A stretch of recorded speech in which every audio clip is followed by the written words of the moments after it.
Pittsburghers have a connection to the city unlike other places that are transient. People come and go. Here, people stay. They put down roots. If you're from Pittsburgh, you understand that at some point you are going to go across the bridge, and most likely a tunnel. The tunnels and the bridges define how you get yourself around the city and where you get to and how you get there. The Fort Pitt Tunnel is right in the heart of the city. It's right at the confluence of the Monongahela and Allegheny River, where they turn into the Ohio. This is one of the most historic places in America because it's on that point of land where the Fort Pitt Bridge has its footers that George Washington came as a 21-year-old in 1753 and said, you know, somebody ought to build a fort here, because whoever does controls the western waters, the gateway to the west.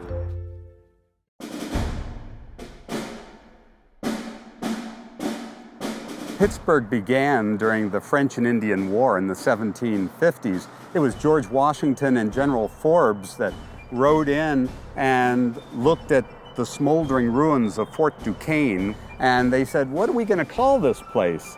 And General Forbes, the Scotsman, said, well, we can't call it Duquesne. That sounds way too French. Why don't we call it Pittsburgh? And that's why Pittsburgh has an H on it to this very day. It's Pittsburgh, kind of like Edinburgh, Scotland. Well, this became a hub for the Western movement. We were cut off from the eastern seaboard because of the Appalachians. And so the people who came here had to be inventive, self-reliant. They had to make things and manufacture things. So this city did become the workshop of the world. And people all around the world today have a quality of life and live at a certain standard because of things that were created here and invented here. Everything changed after World War II. During the war years, the factories were going day and night. 24 hours a day, you could see this orange glow bouncing off Mount Washington.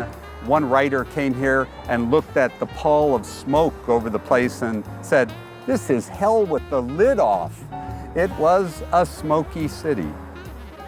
City and county leaders understood that if Pittsburgh were to transition into a post-war economy, they needed to clean up the air, clean up the water, and make that move to a more modernized economy, a more modernized place for people to live and work. There's been a long-term process that has transitioned Pittsburgh from this heavily industrialized city where people lived near where they worked to suburbs where people had to drive into work. And we needed to develop transportation systems that allow for people to do that. The quickest and easiest way to get commuters downtown from the South Hills was to punch a hole right through Coal Hill. That's what they called Mount Washington in the early days. By boring a couple of tunnels through there and building a new bridge, you could get thousands of cars downtown in minutes. In the 1940s, 1950s in the Pittsburgh region, there was really a desire to expand the highway system to provide access to and from the city of Pittsburgh. And this was occurring as interstate highways were being built all across the nation. In the 40s and 50s, the interstate system didn't have a direct connection into the city of Pittsburgh, and therefore a tunnel was considered as a possible solution to allow for that connection. During the Renaissance of the 1950s, Pittsburgh was reborn. There was urban renewal, the infrastructure of the city was improved, the water was cleaned up, the air was cleaned up. But a big part of that Renaissance was rebuilding streets and bridges and moving cars around the region more efficiently. After World War II, everybody wanted a big American car. Yeah, there were buses, but there weren't trolleys as there were in the past, and fewer people were walking to work.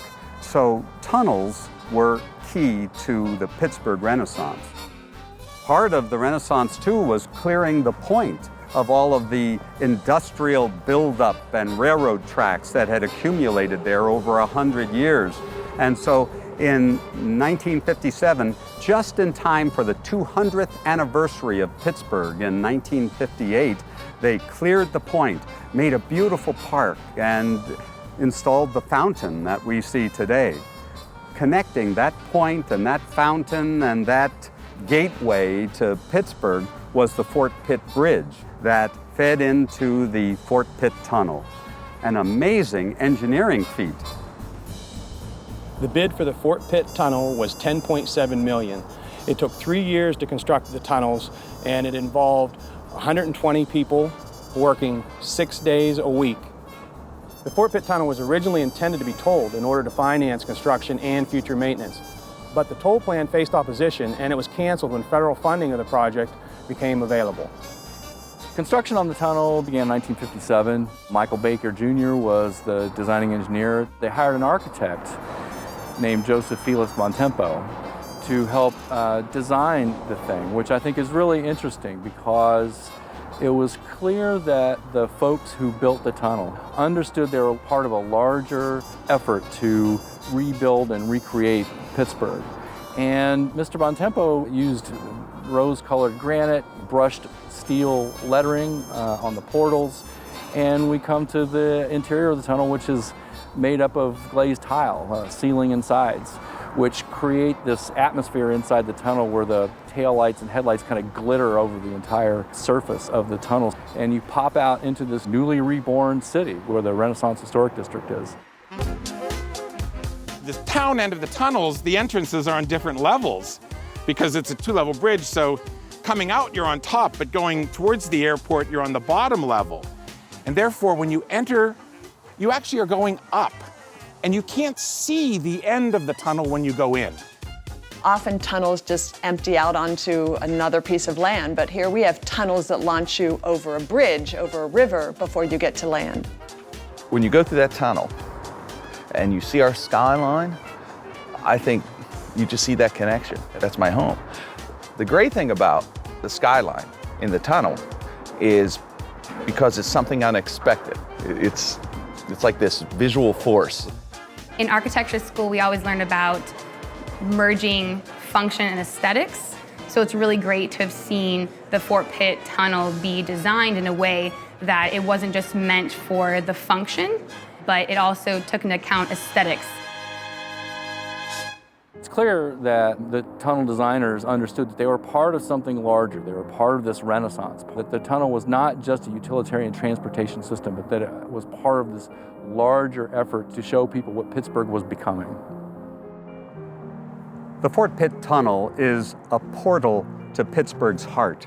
The very soul of the city is right there in front of you as you come across the Fort Pitt Bridge. It's where the city became a city, from an outpost in the wilderness into an industrial powerhouse. The Fort Pitt Tunnel brings us right to the heart of Pittsburgh. Places have to grow and change. If you think the Fort Pitt Tunnel opened in 1960, the Fort Pitt Bridge opened in 1959, you begin to assess the significance of a structure if it's 50 years old or more. These now are architectural landmarks.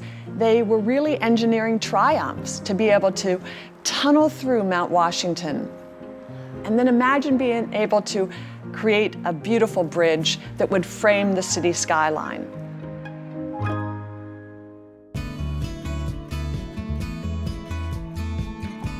And the Fort Pitt Tunnel is a big part of Pittsburgh history. Just like any other infrastructure, the Fort Pitt Tunnel has decayed over time. There hasn't been any specific visual changes to anything at the tunnel since it was built. This rehab will be the first major visual change that the people will actually notice that has occurred. Yeah, there's around 80,000 cars that come through the Fort Pitt Tunnel every day. We're making it current. We're making it efficient based on current standards for what we need to do to protect the people that go through. So there's definitely reason to change for safety and for structural reasons, but always understand the history behind pieces of architecture in Pittsburgh. When you're tying a double-decker bridge into a tunnel system across a river, it's a major engineering challenge. It has become very expensive to maintain the existing tunnel. So when we looked into the possibility of removing the tunnel ceiling, we determined that it would be much more effective to just remove it rather than to try to maintain it. One of the other benefits is we were able to improve the ventilation system. With the tunnel renovation that's planned, we intend to remove the entire ceiling and then basically retrofit the walls where the ceiling is currently attached so that it will be a smooth, seamless tunnel. It is anticipated that by removing the ceiling, it will improve safety, it will improve the ventilation system, as well as hopefully improve the flow of traffic that's entering the city of Pittsburgh. It will not change the view on it, because as you exit the tunnel, there's a rectangular shape that's there. That rectangular shape will remain. The view coming out of the tunnel will not change. Coming out of that tunnel, seeing Pittsburgh arrayed before you, well, that's a Pittsburgh experience.